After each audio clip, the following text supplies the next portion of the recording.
A paz do Senhor, igreja. Amém. Estamos aqui novamente para adorar ao Senhor, para cultuar ao Senhor, para engrandecer o nome do Senhor.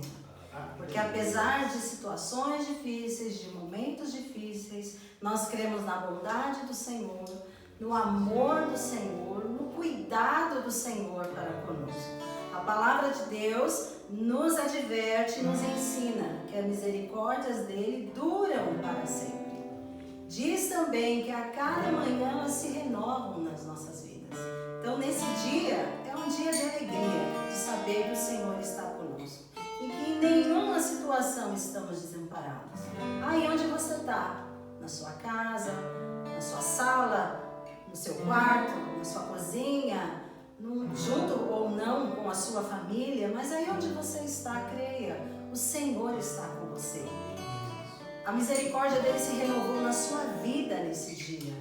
Então se alegre na presença do Senhor. Se regozije na presença do Senhor. Que haja um cântico de alegria agora nos seus lábios. Adore o Senhor conosco, porque Ele é bom. Porque Ele é bom e as misericórdias dele são para sempre. Amém.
dor, nem tristeza, nem doença pode nos separar do amor de Deus.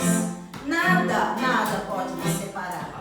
O choro pode durar uma noite, mas a alegria vem pela manhã. Creia, meu irmão, creia nas promessas da palavra do Senhor na sua vida. Tome posse dessa palavra na sua vida, de que Ele está com você. Amém? Louvado seja o nosso Senhor. Nada vai me separar, mesmo sem eu me abalar. Teu amor não falha.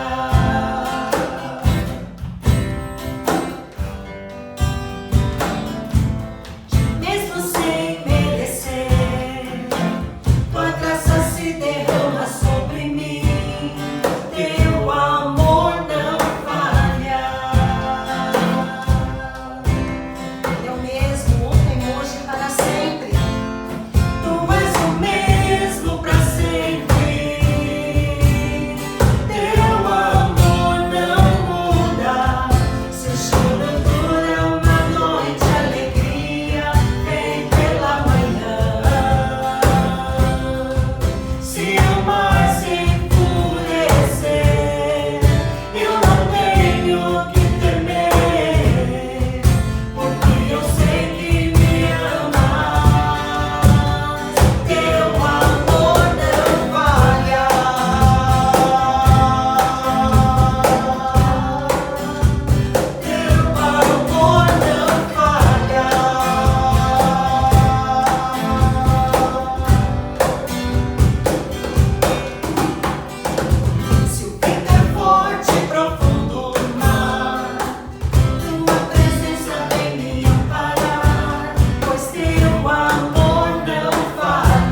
vivemos dias em que precisamos da Tua presença e precisamos do Teu amor.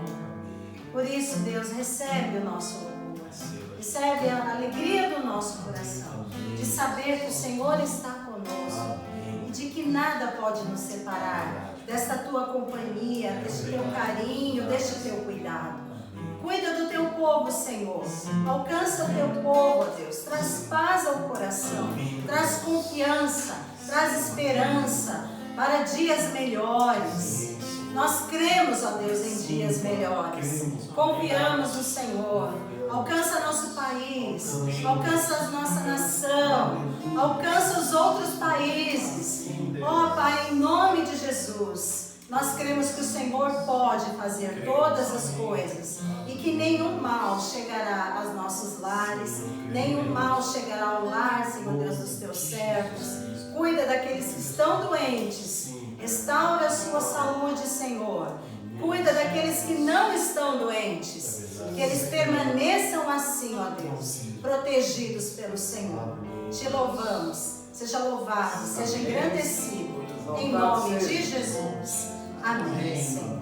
Amém. Deus nos abençoe.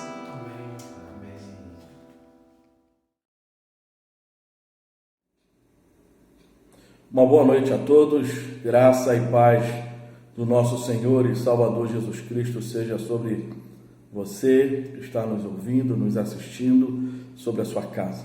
Eu quero, nessa noite, continuando aí, a meditar com você na primeira carta do apóstolo Pedro. Eu quero, nessa noite, continuar a cultuar ao Senhor junto com você. Eu te peço, então, que você separe esse tempo, pegue aí a sua Bíblia, pegue uma folha de papel, um caderno, um lápis, para que você possa aí anotar, para que você possa refletir nos pontos que nós abordaremos aqui na mensagem de hoje.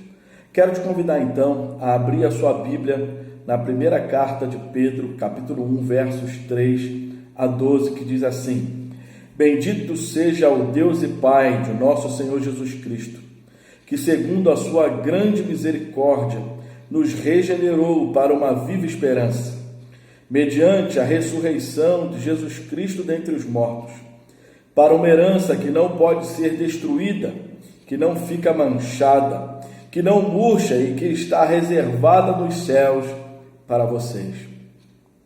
Para vocês que são guardados pelo poder de Deus mediante a fé, para a salvação preparada para ser revelada no último tempo. Nisso vocês exultam, embora no presente, por breve tempo, se necessário, sejam contristados por várias provações, para que, uma vez confirmado o valor da fé de vocês, que vocês têm, muito mais preciosa do que ouro perecível, mais apurado pelo fogo, resulte em louvor, glória e honra na revelação de Jesus Cristo. Mesmo sem tê-lo visto, vocês o amam. Mesmo não o vendo agora, mas crendo nele, exultam com uma alegria indescritível e cheia de glória, obtendo o alvo dessa fé, a salvação da alma. Foi a respeito desta salvação que os profetas indagaram e investigaram. Eles profetizaram a respeito da graça destinada a vocês, investigando qual a ocasião ou quais as circunstâncias oportunas que eram indicadas pelo Espírito de Cristo, que neles estavam. Ao predizer os sofrimentos que Cristo teria que suportar e as glórias que viriam depois desses sofrimentos. A eles foi revelado que não para si mesmos, mas para vocês, ministravam as coisas que agora foram anunciadas a vocês por aqueles que, pelo Espírito Santo enviado do céu, lhes pregaram o Evangelho, coisas essas que os anjos desejavam contemplar. Curva a sua cabeça, vamos orar. Pai, nós queremos bendizer o Teu nome nessa noite. agradecer ao Senhor pelo privilégio que o Senhor nos dá de podermos, ó Deus, mais uma vez meditar na Tua Palavra. Nossa oração nessa noite, ó Deus, é para que o Teu Espírito ministre aos corações, que o Senhor fale de forma poderosa, profunda, sobrenatural aos corações. Deus, e que essa palavra vá, Senhor Deus, onde nós nunca imaginamos, para que ela possa cumprir o propósito que o Senhor estabeleceu desde a fundação do mundo. Assim nós oramos e agradecemos ao Senhor por tudo, no nome de Jesus.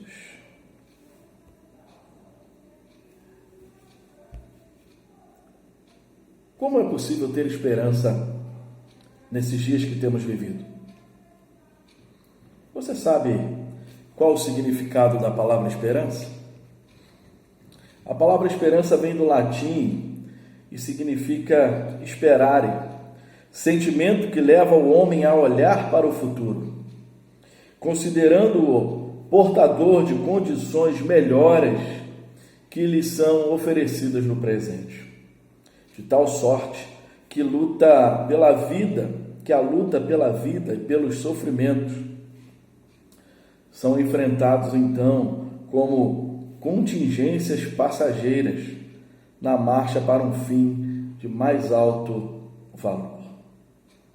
Olhando para um ponto de vista mais teológico, esperança é uma virtude sobrenatural que leva o homem a desejar Deus como bem supremo. Eu quero nessa noite então meditar com você, pensando nesses versículos de 3 a 12, com o seguinte tema central, a ideia central desse texto. Se você puder, anote. E ela diz o seguinte: a salvação, o propósito de Deus que produz alegria e uma viva esperança. A salvação é o propósito de Deus que produz alegria e uma viva esperança. Pedro vai falar isso nesses versículos. Ele vai apontar para nós isso nesses versículos nos quais nós lemos. Podemos pensar então, pelo menos em 3 aspectos nesses versículos. E o primeiro deles se encontra dos versículos 3 a 5. A nossa salvação em Cristo produz uma viva esperança. Pedro quer que seus leitores reconheçam a preciosa salvação que é reservada para eles. Pedro então inicia o versículo 3 do capítulo 1, bendizendo a Deus Pai. O Deus Supremo é digno de todo louvor, de toda honra, de toda glória, de toda adoração. Ele é único. Qual é o momento que a igreja estava passando? A igreja sofria perseguições indizíveis, melhor dizendo, inimaginadas. Mas o foco de Pedro está em Deus e não no homem. Pedro está focado em Deus e não nas circunstâncias. Ele começa com Deus e nos convida a pensar em Deus e não nos problemas. Pedro começa em Deus e nos convida a refletir não nos problemas que nos afligem, mas levantar o nosso pensamento, a nossa adoração, o nosso louvor, a nossa gratidão àquele que é Senhor de todas as coisas. Ele então começa a nos convidar a exaltar esse Senhor, ao invés de lembrar dos problemas da vida. Mas por que será que Pedro nos convida a adorar a Deus, a bendizer a Deus, a exaltar a Deus, a engrandecer a Deus, mesmo passando por situações difíceis? E aí Pedro começa a nos responder quando ele diz: porque Deus é grande em misericórdia E a fonte da nossa salvação não é o homem. A fonte da nossa salvação é o Senhor. Não podemos perder de vista em momento algum de que a salvação somente é possível porque Deus planejou e gratuitamente concedeu a salvação aos homens mediante a vida e obra do nosso Senhor e Salvador Jesus Cristo. Pedro vai chamar a nossa atenção de que ele nos regenerou. E a atitude, essa iniciativa, o poder que transforma, o novo nascimento de cada pessoa é fruto único e exclusivo da atuação do Espírito Santo de Deus. Olha o que João vai dizer no seu evangelho, no evangelho que ele escreve, que leva o seu nome, no capítulo 1, verso 12. Mas todos quantos o receberam, deu-lhes o poder de serem feitos filhos de Deus, a saber, aos que crerem no seu nome. Crer no nome de Jesus. Crer no nome de Jesus. Só nos foi proporcionada essa oportunidade, porque Deus é grande em misericórdia. O poder do novo nascimento nos foi dado pelo Espírito de Deus, quando nós abrimos o coração e decidimos depositar a nossa fé em Cristo. Onde você tem depositado a sua fé? A sua fé está no governante dessa nação? A sua fé está no Senado, na Câmara dos Deputados? A sua fé está no governo estadual, no governo municipal? A sua fé está na força do seu braço? Eu quero te convidar nessa noite a rever aonde você tem depositado a sua fé. E quero te encorajar a depositar a cada dia mais a sua fé nos pés de Jesus, na pessoa bendita de Jesus. Pedro, então, continua afirmando que a regeneração, o novo nascimento, tem pelo menos aí 2 propósitos.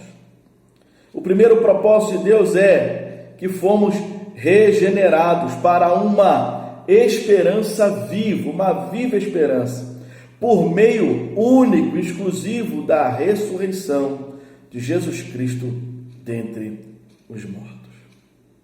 Sim, quando nós cremos na realidade da ressurreição, temos a nossa esperança fortalecida. A ressurreição é garantia de que o nosso trabalho no Senhor não é vão, ele tem propósito. Nossa esperança, então, não morreu naquela cruz. Nossa esperança está viva, porque ele ressuscitou. Primeiro propósito de que o Senhor, Deus nos regenerou, é para uma viva esperança. O segundo propósito, então, de que fomos regenerados pelo Senhor, é para uma herança que não é comum, uma herança que não é humana, uma herança que jamais irá perecer, uma herança que jamais irá macular-se, uma herança que nunca vai perder o valor. Heranças humanas perecem, bens perecem. Bens perdem o seu valor. Mas a herança que o Senhor tem preparado para aqueles que nele esperam, para aqueles que nele depositam a sua fé, para aqueles que vivem para ele, é uma herança que não perece. Herança guardada nos céus, para você e para mim, que mediante a nossa fé são protegidas pelo poder de Deus. até chegar à salvação, prestes a ser revelada no último tempo. Pedro nos ensina então que crer em Cristo, crer na pessoa, na vida, na obra do nosso Senhor e Salvador Jesus Cristo, tem uma recompensa futura. Crer em Cristo nesse mundo nos conduz a receber de graça a herança da salvação, o céu, a oportunidade de experimentar a eternidade com Cristo. Essa herança, então, ela tem características lindas, maravilhosas. Não pode perecer, ela não se estraga. Além disso, ela é uma herança que não pode ser denegrida, maculada, não pode ser manchada. É absolutamente limpa e nada a faz estragar. Nossa herança não perderá o valor.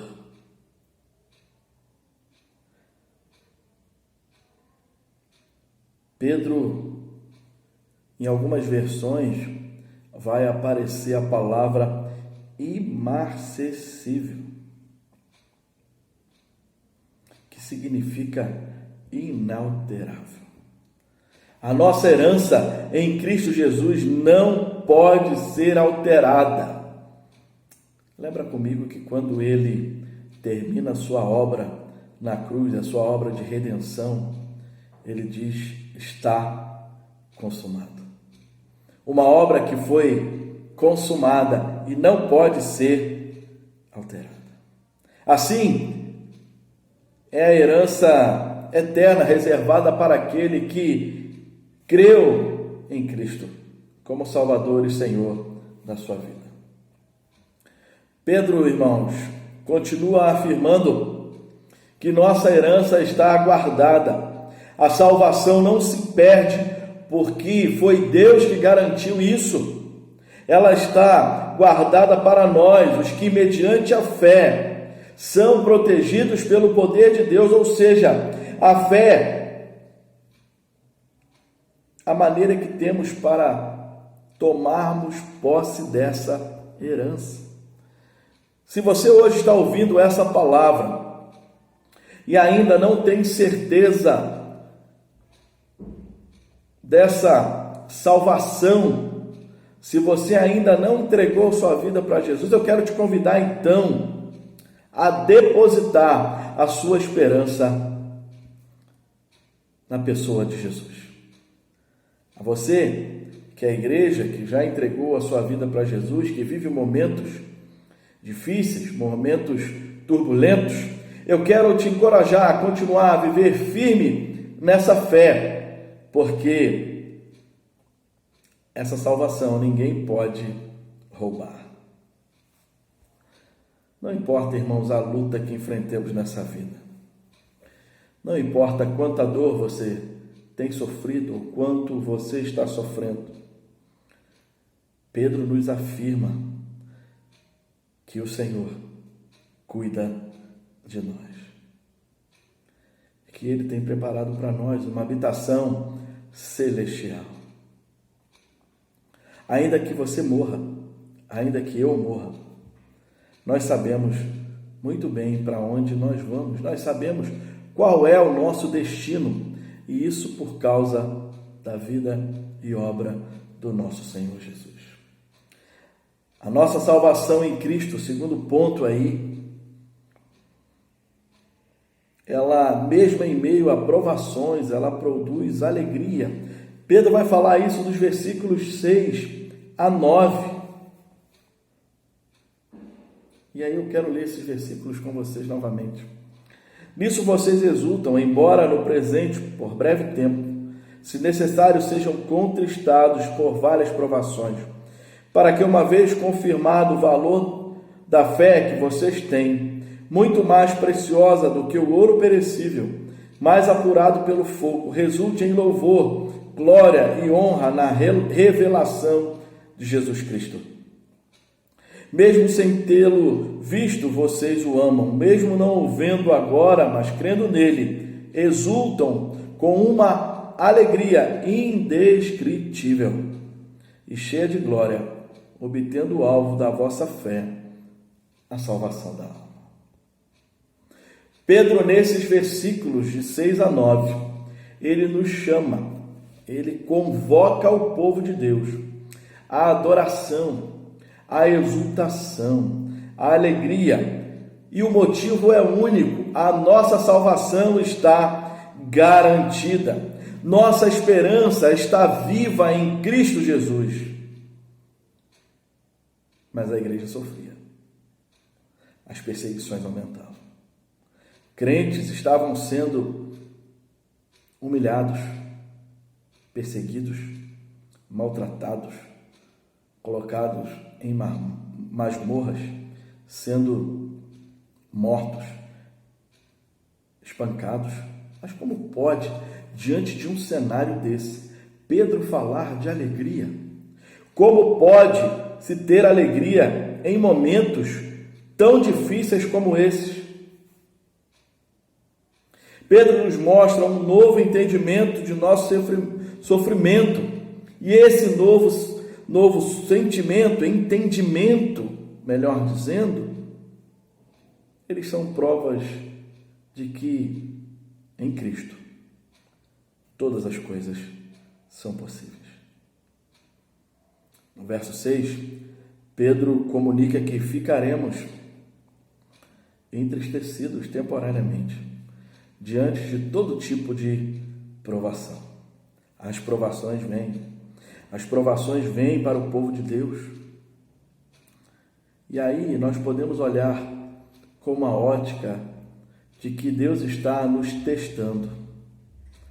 Ele nos quer crentes, homens e mulheres aprovados. Até quando você resistirá? Até quando você vai se manter fiel a Cristo? Essa pergunta pode vir até nós. Meus irmãos, Pedro sabe muito bem daquilo que está falando. Pedro foi um homem que passou por duras provas. E aí, ao olhar para a vida de Pedro, nós vemos o quanto ele falhou quando negou Jesus, dizendo que não o conhecia e que não era seguidor do Cristo.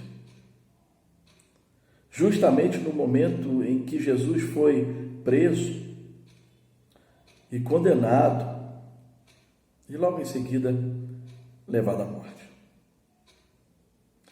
Pedro sabia muito bem quais eram os riscos de assumir a sua fé. Assumir a fé em Jesus Cristo, ela vem cercada de riscos. Mas o que me fascina na vida de Pedro e de muitos outros é que o Senhor age além de nós. O Senhor sabe que a restauração que você precisa, que eu preciso, que todo homem precisa, só pode ser feita pelo Senhor Jesus. E aí, a Bíblia nos diz que Pedro foi restaurado e a sua fé, antes volátil, se torna uma fé sólida. Diante dos governantes, então, mesmo sendo açoitados, Pedro e outros apóstolos estavam felizes de terem sido dignos de apanharem pelo nome de Jesus. A tradição cristã diz que Pedro foi crucificado de cabeça para baixo. Ele entendeu que tudo aquilo que ele estava passando servia para um único propósito, para que o nome do Senhor fosse glorificado. A provação dói, a provação nos entristece, a provação às vezes gera angústia no nosso coração, A provação, às vezes, nos coloca cabisbaixos. Mas se o crente se mantém fiel ao Senhor, segundo o seu propósito, ela produz glória. Glória para aquele que nos chamou. Deus, então, concede sua graça para enfrentarmos toda e qualquer situação,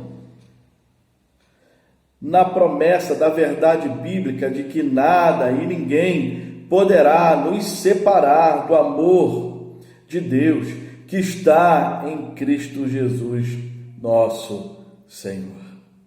No verso 7, Pedro afirma que os que sofrerem e permanecerem firmes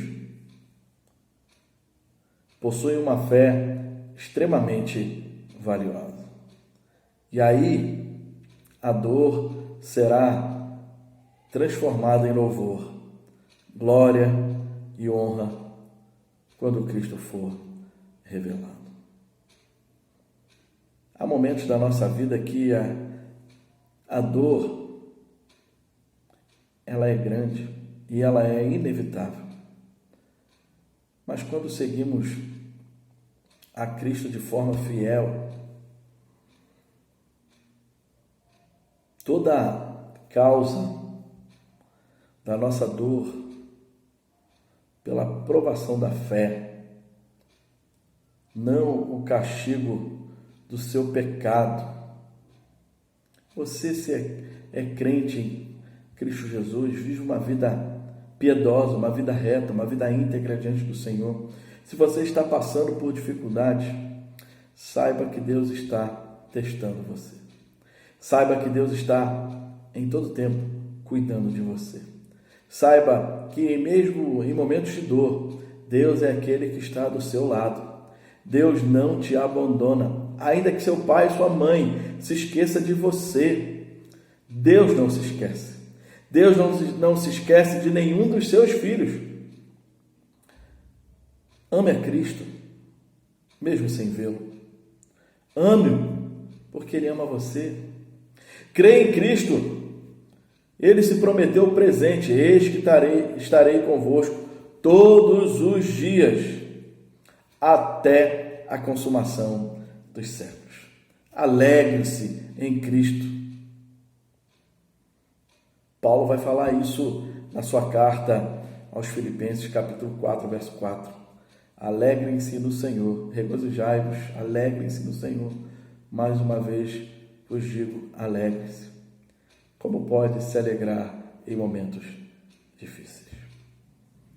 Eu quero te convidar a fazer de Cristo a motivação para o seu sorriso, seja o seu dia tranquilo ou um dia de guerra. Eu quero te convidar a fazer de Cristo a motivação para o seu sorriso em todos os dias da sua vida. E aí, o pensamento que vem é aquilo que a palavra diz quando declara que adianta o homem ganhar o mundo inteiro e perder a sua alma.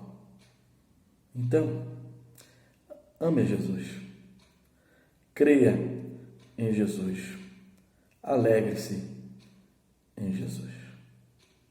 Dos versículos 10 a 12, Pedro vai nos mostrar que a nossa salvação em Cristo Jesus sempre foi um plano de Deus.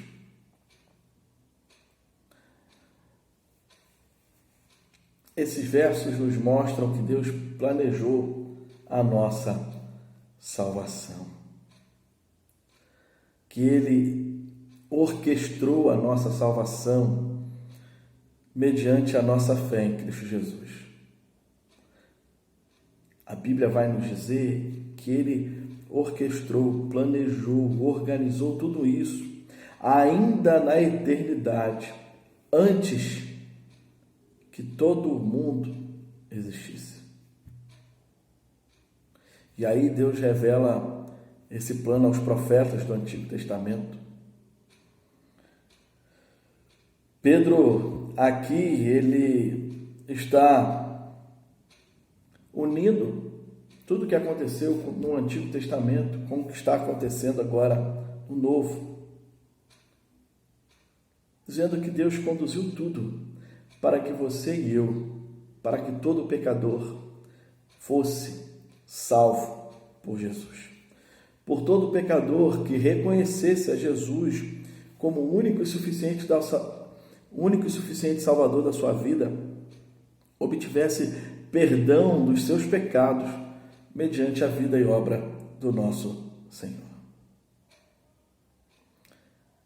Os profetas do Antigo Testamento, eles anunciaram a salvação, uma salvação que viria. Eles procuravam saber o tempo, as circunstâncias da nossa salvação. O Espírito os inspirou. O Espírito os conduziu a falar de coisas futuras.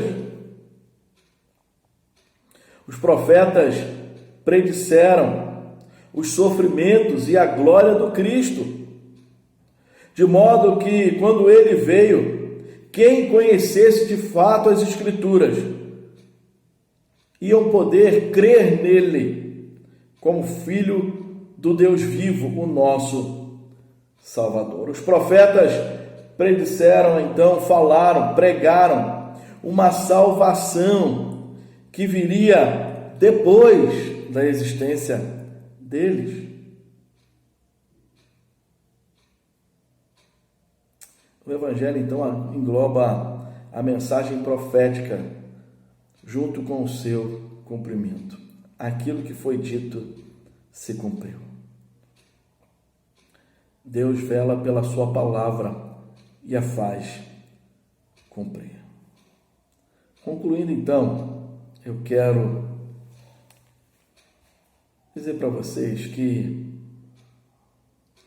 a nossa salvação em Cristo Jesus, ela produz esperança e alegria, pois é cumprimento, ela é a vontade de Deus se cumprindo, o plano eterno de Deus se cumprindo. Em meio às lutas da vida, Cristo é a nossa esperança. Em meio às lutas e dificuldades da vida, Cristo é a nossa alegria.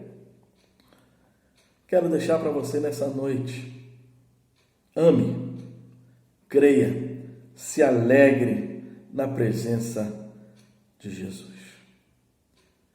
E assim que o Senhor te abençoe, que o Espírito continue a falar ao seu coração, que o Espírito te conduza a uma experiência viva, a uma experiência real, a uma experiência verdadeira, a uma experiência que transcende toda e qualquer situação. Esse tempo que temos vivido é tempo para nos apegarmos às promessas do Senhor a nós, contidas na palavra. Lembrando que aquilo que Ele fala, Ele cumpre. Lá em Gênesis Ele disse que enviaria aquele que esmagaria a cabeça da serpente. Ele veio, habitou entre nós, cheio de graça e verdade. Ele se esvaziou para que a vontade de Deus se cumprisse nele. Ele foi até a cruz e morreu, se entregou pelo seu e pelo meu pecado. Ele entregou a sua vida de forma voluntária para que o plano de Deus se cumprisse, para que você e eu tivéssemos a oportunidade de ter uma esperança viva, uma herança incorruptível e uma alegria que não é uma alegria passageira, mas uma alegria eterna. Que você possa guardar essa palavra no seu coração, que você possa meditar nela e lembrar que o Senhor é aquele que ama o seu povo e que garante ao seu povo a vitória. Que Deus te abençoe no nome do nosso Senhor e Salvador Jesus Cristo. Um abraço a todos e fiquem em paz.